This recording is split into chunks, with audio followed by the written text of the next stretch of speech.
ॐ भूर्भुवः स्वः तत्सवितुर्वरेण्यं भर्गो देवस्य धीमहि धियो यो नः प्रचोदयात्। आगे परम पूज्य गुरुदेव हेडिंग लिखते हैं, मानवीय दुर्बुद्धि से ही उपजी हैं आज की समस्याएं। कर्म करने में मनुष्य स्वतंत्र है, किंतु फल प्राप्त करने में वह सृष्टि के नियमों के बंधनों में बंधा हुआ है।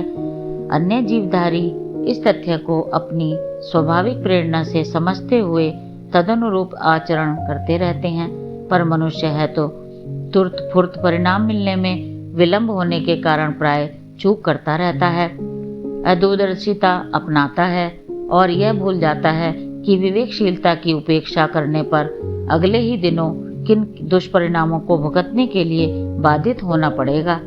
यह वह भूल है जिसके कारण मनुष्य अपेक्षाकृत अधिक गलतियां करता है। फलतः उलझनों, समस्याओं, विपत्तियों का सामना भी उसे ही अधिक करना पड़ता है।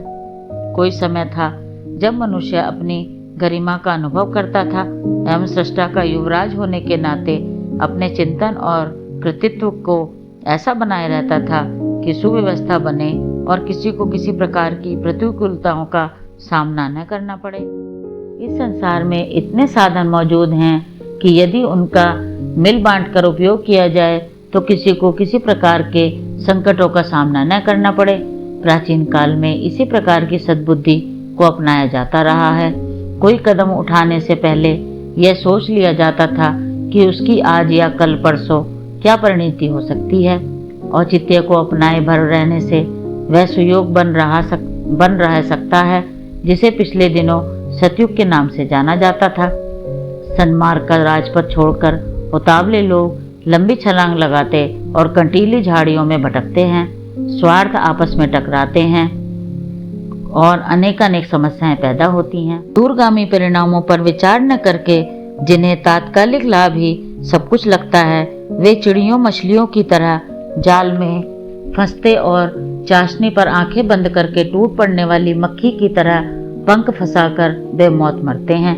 दुर्बुद्धि का यही कुचक्र जब असाधारण गति से तीव्र हो जाता है तब उलझने भी ऐसी ही खड़ी होती हैं कि जन जन को विपत्तियों के दलदल से उबरने नहीं देती। क्रिया की प्रतिक्रिया उत्पन्न होने में बहुधा विलंब लग जाता है। इसी कारण कितने ही लोगों में संदेह उत्पन्न हो जाता है कि जो किया है उसकी तदनुरूप परिणति होना आवश्यक नहीं। कई बार बुरे कार्य करने वाले भी उन पाप दंडों से बचे रहते हैं। कई बार अच्छे कर्म करने पर भी उनके सत्परिणाम दिख नहीं पड़ते। इससे सोचा जाता है कि सृष्टि में कोई नियमित कर्म फल व्यवस्था नहीं है, यहाँ ऐसा ही अंधेर चलता है। ऐसी दशा में स्वेच्छाचार बढ़ता जा सकता है। ऐसे लोग प्रतिक्रिया उत्पन्न होने में जो समय लगता है उसकी प्रतीक्षा नहीं करते और नास्तिक स्तर का अविश्वास अपनाकर जो भी सोचता है उसे कर बैठते हैं। यह भुला दिया जाता है कि बीज का वृक्ष बनना तो निश्चित है, पर उसमें देर लग जाती है। दूध को दही बनने में भी कुछ समय तो लगता ही है। असंयम बरतने वाले अपने अनाचार का दंड तो भुगतते हैं, पर उसमें भी समय लगता है। नशेबाज का स्वास्थ्य बिगड़ता है और जीवन काल घटता जाता है, पर यह सब कुछ तुरंत ही दिख नहीं पड़ता। यदि झूठ बोलते ही मुंह में छाले पड़ जाते, चोरी करते ही हाथ में लकवा मार जाता, व्यभिचारी नपुंसक हो जाते तथा किसी को अनर्थ करने का साहस ही न होता, पर भगवान ने मनुष्य की समझदारी को जांचने के लिए कदाचित इतना अवसर दिया है कि यह उचित अनुचित का निर्णय कर सकने वाली अपनी विवेक बुद्धि को जागृत करे, उसका सही उपयोग करके औचित्य अपनाए और सही मार्ग पर चले। इस परीक्षा में अनुत्तीर्ण होने वालों को दंड तो मिलता है, पर देर में। वस्तु स्थिति के कारण उन्हें पश्चाताप तो करना ही पड़ता है। साथ ही अदूरदर्शिता अपनाने की आदत पड़ जाने से पग पग पर भूल करने और ठोकरें खाने की दुर्गति भी सहन करनी पड़ती है।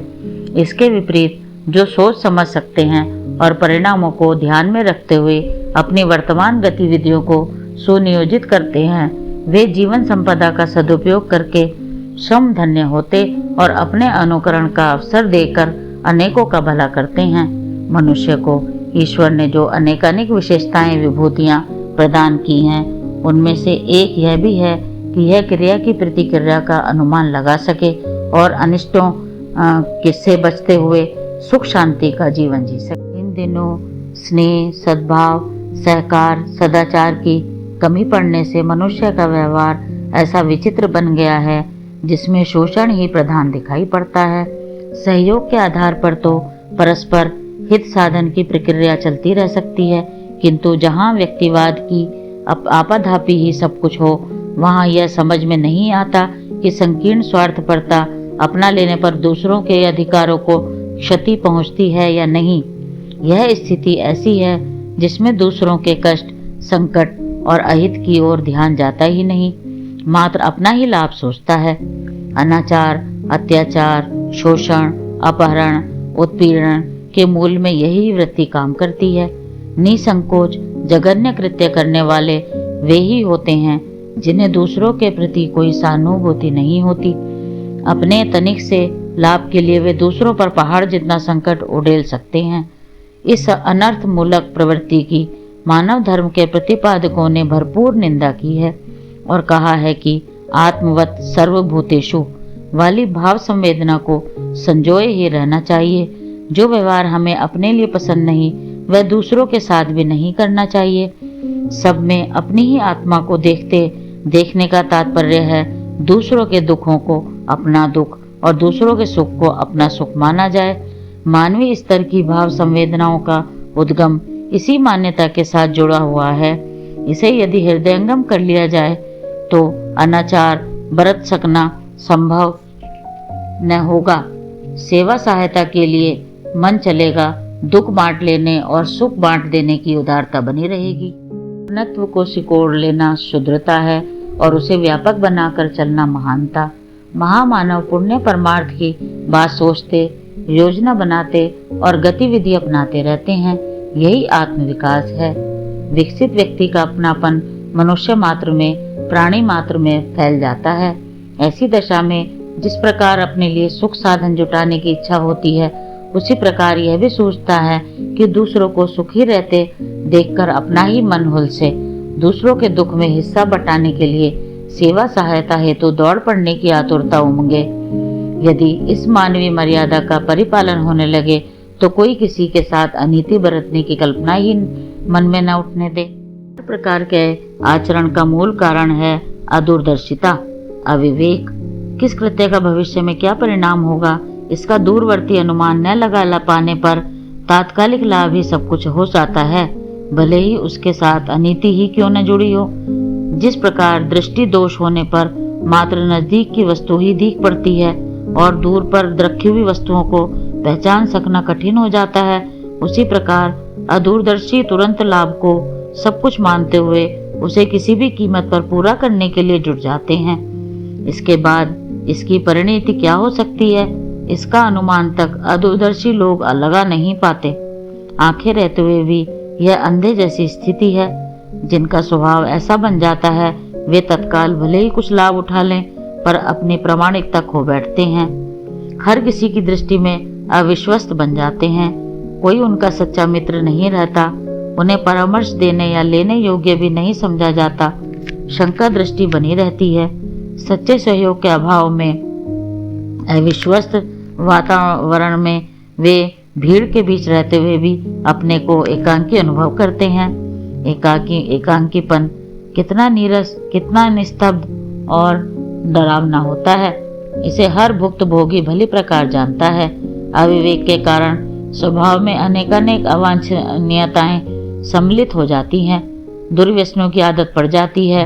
आलस्य, प्रमाद, छल प्रपंच, अतिवाद, अहंकार, लिप्सा, तृष्णा जैसे अनेक अनौचित्य बिना बुलाए ही साथ हो जाते हैं।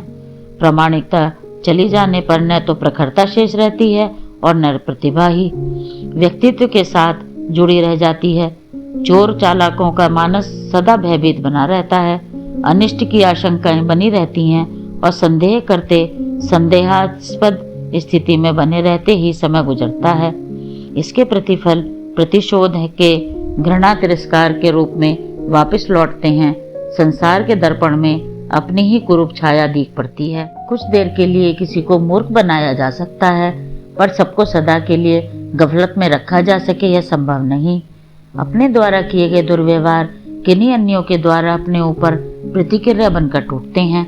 जिसने औरों को ठगा वह किन्हीं अन्यों के द्वारा ठगा जाए, ऐसे घटनाक्रम आए दिन घटित होते देखे जाते हैं। असंयम बरतने वाले तत्काल न सही कल परसों उसकी दुखदायी प्रतिक्रिया से दंडित हुए बिना नहीं रहते। मनुष्य मनुष्य के बीच दिख पड़ने वाले दुर्व्यवहारों की परिणति इन दिनों हर क्षेत्र में समाप्त होती चली जाती है। जब विश्वास नहीं जमता तो सहयोग किस बलबूते पर पनपे। टूटे हुए मनोबल का व्यक्ति किस प्रकार कोई उच्च स्तरीय साहस कर सकता है। उसके ऊंचे उठने आगे बढ़ने का सहयोग कैसे बनेगा। मनुष्य मनुष्य के बीच छाया हुआ छद्य, अविश्वास, असहयोग, अनाचार, चित्र विचित्र प्रकार के उद्वेग, असंतोष और दुर्व्यवहार उत्पन्न करते देखे जाता है। फलतः धनी निर्धन, शिक्षित अशिक्षित सभी को अपने अपने ढंग की कठिनाइयां त्रास देती दिख पड़ती हैं। अधिकांश लोगों को शमशान के भूत पलीतों की तरह जलते जलाते, डरते डराते, उद्विग्न और असंतुष्ट स्थिति में देखा जाता है। यदि सुविधा साधनों का बाहुल्य रहा तो भी उससे कुछ बनता है। बाहर वालों को सुखी संपन्न दिखना और बात है, कितने ही साधनों से संपन्न क्यों न हो, उनका अपनी दृष्टि में अपना मूल्य गई गुजरी स्थिति में बना रहेगा। असंख्य समस्याएं और चिंताएं उन्हें घेरे रहेंगी। आज इसी स्थिति में जनसाधारण को फंसा देखा जा सकता है। प्रगति के नाम पर सुविधा साधनों की अभिवृद्धि होते हुए भी चिंतन, चरित्र और व्यवहार में निकृष्टता भर जाने के कारण जो कुछ चल रहा है वह ऐसा है जिसे निर्धनों, अशिक्षितों और पिछड़े स्तर के समझे जाने वाले लोगों की तुलना में भी अधिक हे समझा जा सकता है। इसे प्रगति का कहा जाता भले ही हो, पर वस्तुतः है अवगति ही। परम पूज्य गुरुदेव लिखते हैं, सुख और आनंद की खोज बाहर करते हैं, लेकिन वह है अंदर ही। जिसे शांति की तलाश है उसे अपने भीतर निगाह दौड़ानी चाहिए।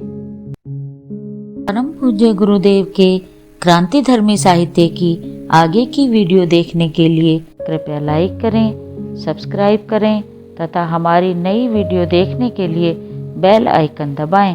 धन्यवाद।